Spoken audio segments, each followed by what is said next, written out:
আসসালামু আলাইকুম ফ্রেন্ডস, আশা করি সবাই ভালো আছেন। আর একজন চ্যানেল থেকে আমি জাকারিয়া চলে আসলাম নতুন আরেকটা এপিসোড নিয়ে। আজকে প্রায় অনেক অনেক অনেক দিন পর আসলাম ভিডিও। এখন থেকে আমি নিয়মিত ভিডিও দেওয়ার চেষ্টা করবো। আর সবার কাছে করজোরে আমি ক্ষমা চেয়ে নিতেছি। মানে নিজে অনেকগুলা প্রবলেম ফেস করছি, যার কারণে আমি ভিডিওর মধ্যে আসতে পারি নাই। তবে এখন থেকে চেষ্টা করবো শত ব্যস্ততার মধ্যে হলো অন্ততপক্ষে সপ্তাহ 2 থেকে 3টা ভিডিও আপলোড করার জন্য। সবাই অবশ্যই পাশে থাকবেন।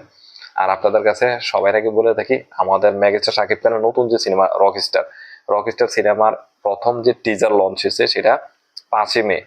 আপনারা সবাই জানেন রকস্টার সিনেমার পরিচালক হলো আজমান রুশু রকস্টার সিনেমার মধ্যে যা দেখাইছে, হ্যাটস অফ ভাই। মানে সে বাংলাদেশের এই প্রথম, আমার জানা মতে, বা আপনারা একটু দেখেন গাইডটা ইউটিউবের মধ্যে বা অনলাইনের মধ্যে, সে প্রথম নতুনত্ব জিনিস দেখাইছে। একলো আমাদের মেগাস্টার শাকিব খানকে এমন ভাবে উপস্থাপন করছে যে ভাই আপনারা, আমার মনে হয় 8 থেকে 80 আগে ছিল ফ্যান শাকিব খানের। এই সিনেমাটা দেখার পরে আমার মনে হয় 8 থেকে 100, মিনিমাম 8 থেকে 100 যত এজের বয়সরা আসলে না কেন, তারা এই সিনেমা দেখার পর মেগাস্টার শাকিব খানের নতুন করে ফ্যান হয়ে যাব। প্রিন্স সিনেমাটা সবাই জানেন যে প্রিন্স সিনেমাটা অতি তাড়াতাড়ি করে বানানোর কারণে এত একটা বাজে সিনেমায় পরিণত হয়েছে, যেটা মেগাস্টার শাকিব খান নিজে স্বীকার করছে, পরিচালক করে স্বীকার করছে। যার জন্য মানে 100%-এর সিনেমাটা যদি 60-70% সিনেমা মধ্যে মানে শুটিং কমপ্লিট করে যদি ছাড়ে, তাহলে সিনেমাটা কি হইতে পারে। কিন্তু আজমান রুশু, সে কিন্তু অত্যন্ত মানে কি বলবো, আমার মনে হয় যে বাংলাদেশের এই একটা মাত্র পরিচালক যে কিনা অত্যন্ত বুদ্ধিসম্পন্ন ভাবে নিজেকে মানে তৈরি করে মাঠে নামছে। 80 সেকেন্ডের একটা টিজার, হ্যাঁ গাইস, 80 সেকেন্ডের রকস্টার সিনেমার টিজার পুরা বাংলাদেশের ইন্ডাস্ট্রি লড়াই দিছে এবং কি ইউটিউবের মধ্যে ট্রেন্ডিং করছে। এক নম্বর হচ্ছে কি, মেগাস্টার শাকিব খানকে আজমান রুশু যেভাবে উপস্থাপন করছে গাইস, মানে আপনারা কল্পনা করতে পারবেন না যে একটা রকস্টার লাইফের একজন মানে গায়ককে যেভাবে উপস্থাপন করার দরকার ভাই, মানে আপনি কইরা দেখাইছেন। আর হইছে মেগাস্টার শাকিব খান প্রিন্স সিনেমার মধ্যে তার যতটুকু ওয়েট ছিল, ওরে বাপরে বাপ। শাকিব খান এই রকস্টার সিনেমার জন্য চিন্তা করেন যে প্রিন্স সিনেমাটা মুক্তির আগ পর্যন্ত, মানে সিনেমার রিলিজের আগের দিন পর্যন্ত শুটিং করছে। এরপরে সপ্তাহ থেকে রকস্টার সিনেমার শুটিং শুরু হয়েছে।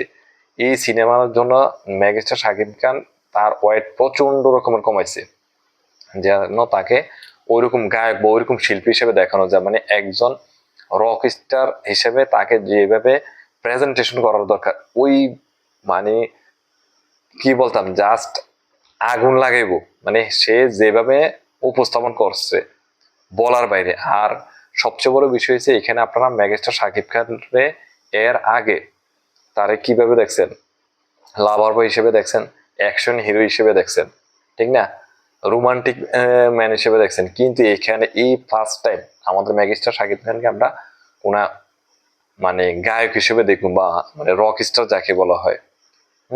সে এইখানে নিজেকে এত সুন্দরভাবে এক্সপ্রেশন করছে বা এত সুন্দরভাবে নিজেকে মেলে ধরছে যে আপনারা এই সিনেমাটা দেখলে বা তার টিজারটা যদি দেখেন, আপনারা এটা বলবেন যে 2026 সালে এসে নিজের যে এতটুক ভাঙ্গিয়া এইভাবে পরিবর্তন করতে পারবো, যা ওপার বাংলা বলেন বা এপার বাংলা বলেন, এটা একমাত্র মেগাস্টার শাকিব খানের পক্ষে সম্ভব। ভাই সাকিব ভাই, হেডস অফ ভাই। মানে আপনি লাস্ট যে সিনেমাটা, এত বাজে একটা সিনেমা মানে শেষ করার পর, যেখানে সিনেমাটা হলের মধ্যে ওরকম ভাবে চলতে পারছে না, এই সিনেমাটির অনেক কন্ট্রিবিউশন হয়েছে। সেই সিনেমাটার 1 সপ্তাহ পর আপনি নিজেকে এইভাবে রকস্টার সিনেমার মধ্যে উপস্থাপন করবেন, এইভাবে নিজেকে মেলে ধরবেন, এইভাবে এত দুর্দান্ত লেভেলের অভিনয় করবেন, বাপরে বাপ। মানে আমার মনে হয় যে এই সিনেমার মাধ্যমে সে জাতীয় চলচ্চিত্র পুরস্কার পেতে পারে, মানে এই লেভেলের অভিনয় করছে।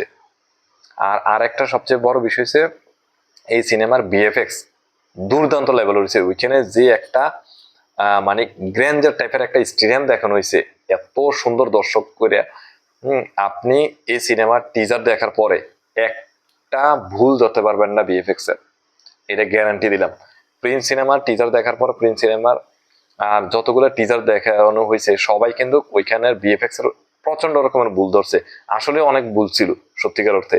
কিন্তু আমি আপনাদের কাছে এই কথাটা আমি মানে জোর দিয়ে বলতে পারবো যে রকস্টার সিনেমার মধ্যে যে টিজারটা লঞ্চ করা হয়েছে, এই টিজারের মধ্যে আপনারা শুধু জাস্ট মানে এত চকচকা হয়েছে বলার বাইরে।